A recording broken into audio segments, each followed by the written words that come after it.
Raka adalah seorang mahasiswa yang sedang dalam perjalanan pulang ke kampung halamannya setelah menyelesaikan semester panjang. Ia menaiki kereta malam yang jarang penuh penumpang.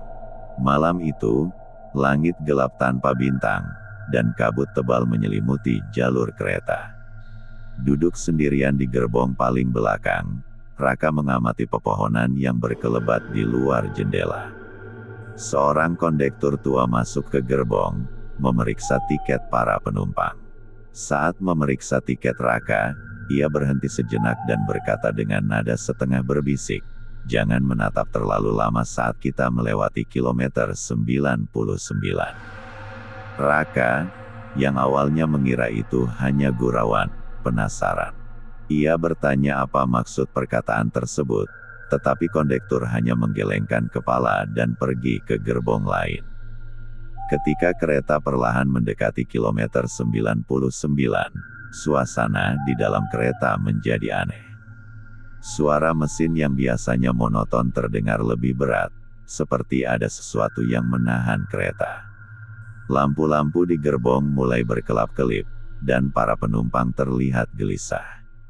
Dari jendela, Raka melihat bayangan sebuah stasiun tua di tengah kabut.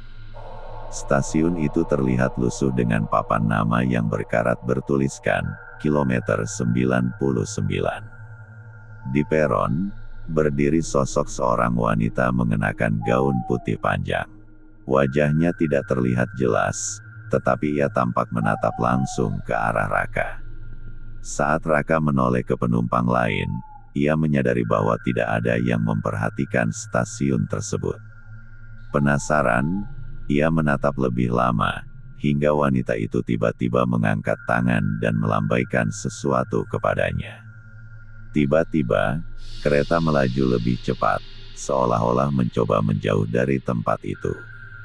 Raka yang ketakutan mencoba bertanya kepada seorang penumpang di sebelahnya, tetapi orang itu hanya menatap kosong, seolah tidak sadar. Ketika kereta akhirnya meninggalkan kilometer 99, Raka merasa ada sesuatu di sakunya. Ia merogoh dan menemukan sebuah tiket tua berwarna coklat pudar bertuliskan, Stasiun Kilometer 99 Keberangkatan Malam. Saat ia mencoba bertanya kepada kondektur yang sama, pria itu tidak ditemukan di gerbong manapun. Raka mencoba membuang tiket itu, tetapi ketika ia membuka tasnya untuk menyimpan barang lain, tiket itu kembali ada di sana, seolah-olah tidak mau dilepaskan. Malam itu, ia bermimpi dirinya berdiri di peron stasiun kilometer 99, mendengar lonceng tua berbunyi di kejauhan. Suara wanita itu berbisik di telinganya, "Kau sudah dipilih." Raka berdiri terpaku, mencoba memahami perkataan wanita bergaun putih itu. Suara kereta semakin mendekat, tetapi tidak ada cahaya lampu dari lokomotif, hanya bunyi roda yang berdecit dan gemuruh rel yang bergetar. Tiba-tiba, wanita itu mengangkat tangannya, menunjuk ke arah rel. "Kereta itu bukan untukmu, belum," katanya dengan nada misterius. Seketika, Raka melihat kereta tua yang muncul dari kabut. Gerbongnya berkarat, dengan jendela-jendela gelap yang tampak seperti mata kosong yang mengintai. Pintu salah satu gerbong terbuka perlahan, dan dari dalamnya muncul penumpang-penumpang dengan wajah pucat dan tubuh yang bergerak kaku. Mereka mengenakan pakaian kuno yang tampaknya berasal dari era kolonial. Satu persatu, mereka turun dari kereta dan berjalan menuju peron, melewati Raka tanpa menoleh. Wanita itu menatapnya dengan tajam. "Mereka adalah penumpang abadi. Jika kau naik kereta itu sekarang, kau tidak akan pernah kembali ke dunia ini." Raka panik. Ia ingin bertanya lebih banyak, tetapi suara wanita itu tiba-tiba berubah menjadi berbisik di telinganya, "Pergilah sebelum lonceng berbunyi lagi." Raka berusaha mencari jalan keluar dari stasiun, tetapi kabut semakin tebal. Setiap kali ia berlari, ia merasa seperti kembali ke tempat yang sama. Peron stasiun seperti memanjang tanpa ujung, dan suara langkah kaki penumpang terus terdengar di belakangnya meskipun ia tidak melihat siapapun. Ketika ia melewati loket tiket, ia menemukan sebuah peta tua yang tergantung di dinding. Di peta itu, kilometer 99 diberi tanda merah besar dengan tulisan kecil di bawahnya. Jangan melewati batas ini tanpa izin. Namun, sebelum ia bisa memahaminya, sebuah suara berat terdengar dari belakang. Kau tidak diundang ke sini. Raka berbalik dan melihat seorang pria tinggi dengan seragam penjaga stasiun yang lusuh dan wajah gelap tanpa ekspresi. Mata pria itu kosong, tetapi suaranya tegas. Kau melanggar aturan. Waktumu di sini hampir habis. Ketika pria itu mendekat, Raka merasa tubuhnya mulai berat, seperti diselimuti oleh energi gelap. Wanita bergaun putih muncul kembali di depannya, kali ini dengan tatapan iba. Ia berkata dengan suara tegas, lari ke jalur rel utama sebelum kereta kembali. Itu satu-satunya cara. Raka, meskipun diliputi ketakutan, mengikuti arah wanita itu. Ia berlari menuju rel utama, dengan suara lonceng stasiun berbunyi sekali lagi, lebih keras dan lebih mengancam. Di belakangnya, penjaga stasiun dan bayangan penumpang mulai mengejarnya. Di tengah kabut, ia melihat ujung rel yang tampak bersih dan bercahaya, berbeda dari suasana mencekam di sekelilingnya. Dengan napas tersengal, Raka melompat ke jalur itu tepat saat suara kereta tua terdengar dari arah lain, seperti hendak menabraknya. Raka terbangun dengan terengah-engah di kursi kereta yang bergerak pelan. Ia menyadari bahwa ia kembali berada di gerbong yang sama seperti sebelumnya. Para penumpang terlihat biasa, dan suasana kereta kembali normal. Namun, sesuatu terasa berbeda. Tiket tua di sakunya kini hilang, tetapi ada goresan aneh di tangan kirinya, seperti simbol lingkaran dengan garis-garis yang ia tidak kenali. Saat ia menatap keluar jendela, bayangan stasiun kilometer 99 tampak samar di kejauhan, menghilang perlahan dalam kabut. Suara wanita itu terngiang di kepalanya. Ini baru permulaan. Kau telah dipilih. Setelah pengalaman mencekam di kilometer 99, Raka berusaha menjalani kehidupan seperti biasa. Namun, mimpi buruk tentang stasiun itu terus menghantui malam-malamnya. Dalam mimpinya, ia sering melihat kereta tua berhenti di peron, dengan pintu yang terbuka lebar, seolah memanggilnya untuk masuk. Di siang hari, ia merasa diikuti. Bayangan wanita bergaun putih sering muncul di sudut matanya, tetapi saat ia menoleh, tidak ada siapapun. Tanda aneh di tangannya juga tidak hilang, meskipun ia mencoba menutupinya. Ia mulai merasa bahwa apapun yang terjadi di kilometer 99 belum benar-benar selesai. Suatu malam, ia menerima pesan misterius di ponselnya. Kau harus kembali ke kilometer 99 sebelum kereta berikutnya tiba. Waktumu hampir habis. Pesan itu tidak menunjukkan siapa pengirimnya. Namun, ketika Raka mencoba menghapusnya, pesan itu tetap muncul di layar ponselnya. Raka memutuskan untuk kembali ke stasiun kereta malam itu. Ia merasa seperti tidak memiliki pilihan lain, seolah ada sesuatu yang memaksanya untuk pergi. Ketika ia tiba di stasiun, suasananya terasa aneh. Stasiun yang biasanya ramai tampak lebih sepi dari biasanya, dan para penumpang terlihat murung. Ketika kereta malam tiba, ia naik tanpa ragu. Namun, kali ini, suasana di dalam gerbong berbeda. Lampu-lampu berpendar redup, dan suara roda kereta terdengar seperti jeritan samar. Raka merasa tidak nyaman, tetapi ia tetap bertahan. Ketika kereta mendekati kilometer 99, kabut tebal mulai menyelimuti jalur. Suara mesin melambat, dan kereta berhenti dengan suara rem yang mencicit. Kali ini, stasiun itu terlihat lebih nyata. Papan nama, kilometer 99, bersinar samar, dan lonceng besar di peron berbunyi 3 kali. Raka memperhatikan bahwa penumpang di kereta tidak bergerak. Mereka duduk diam dengan kepala tertunduk, seolah-olah mereka tidak sadar. Ketika ia mencoba berbicara dengan mereka, tidak ada respons.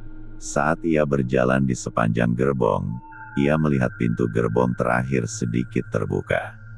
Raka mendekati pintu itu dengan hati-hati. Ketika ia membuka pintu sepenuhnya, ia menemukan sesuatu yang mengejutkan. Gerbong terakhir itu kosong, kecuali sebuah cermin besar yang menggantung di dinding. Ketika ia menatap cermin, ia melihat pantulan dirinya berdiri di peron kilometer 99, meskipun ia masih berada di dalam kereta. Di pantulan itu, wanita bergaun putih berdiri di belakangnya, menatap lurus ke matanya. Wanita itu berbicara melalui pantulan.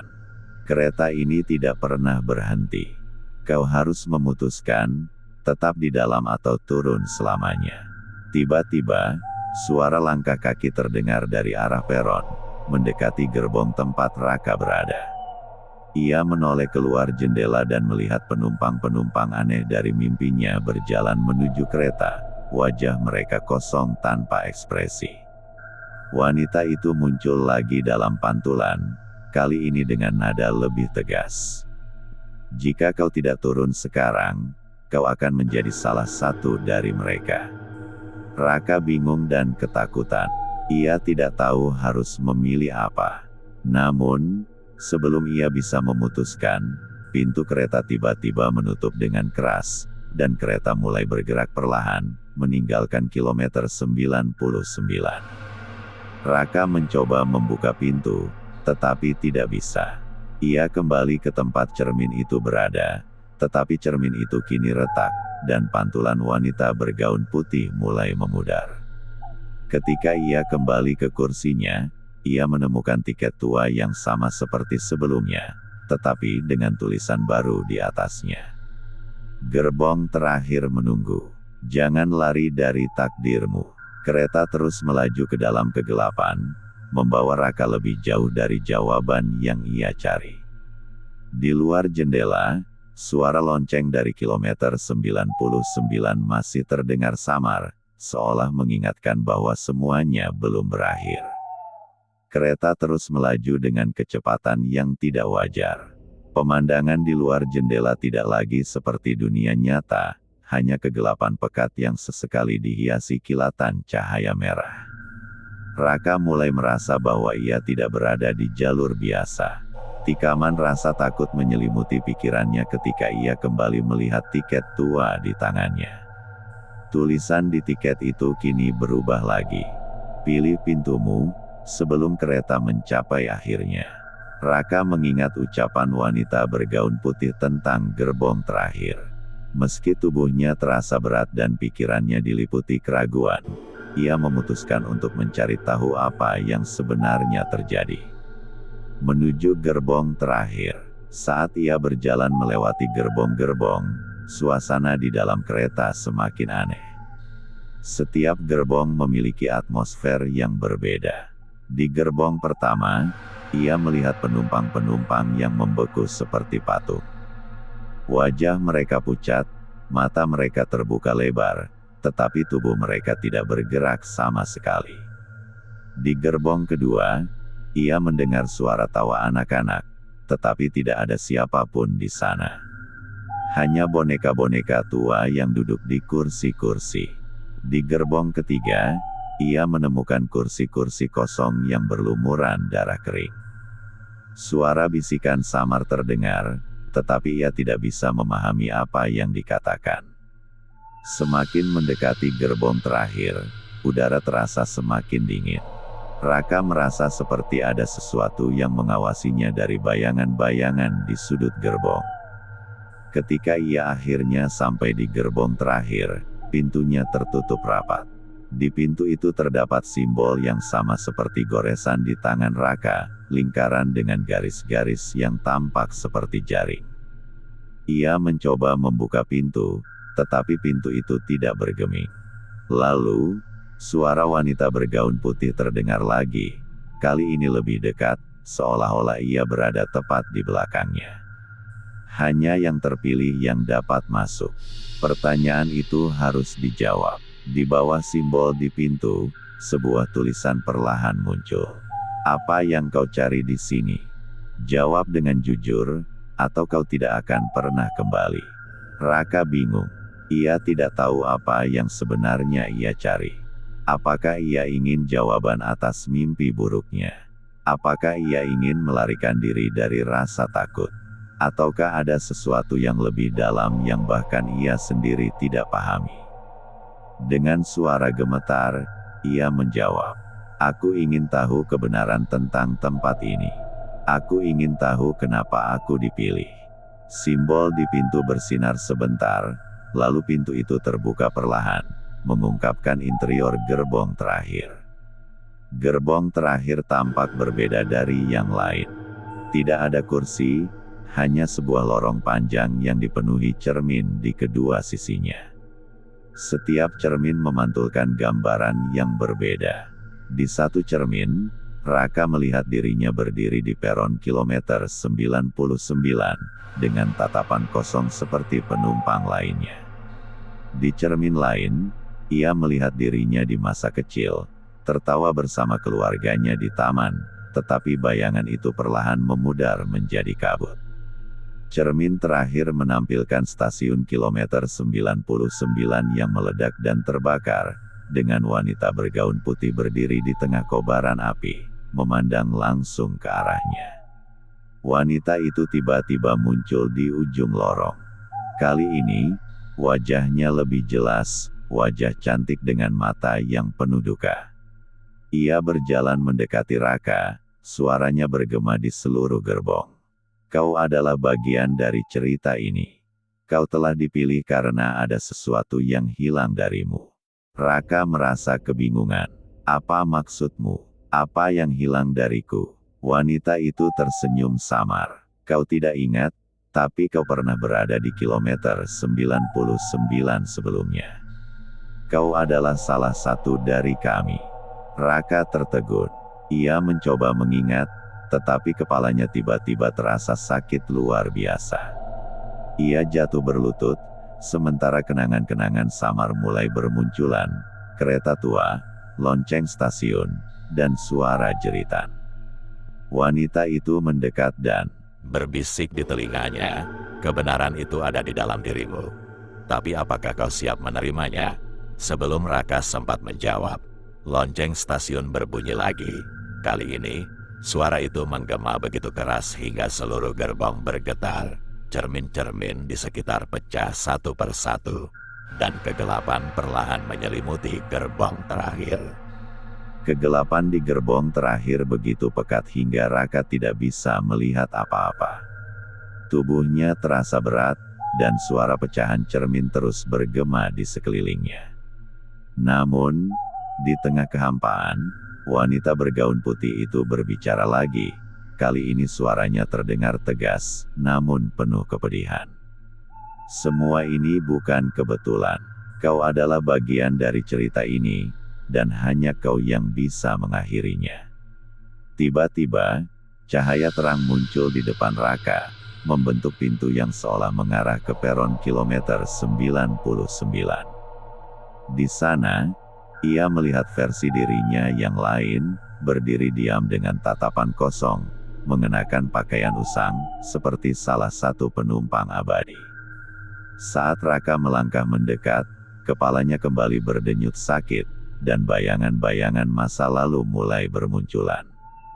Ia melihat dirinya sebagai seorang anak kecil, berdiri di peron kilometer 99, menggenggam tangan seorang pria, ayahnya. Kilasan ingatan. Kereta berhenti di peron dengan derak besi yang memekakkan telinga. Suasana kacau balau. Ayahnya terlihat panik dan berkata, "Tunggu di sini, Raka." Jangan naik kereta itu.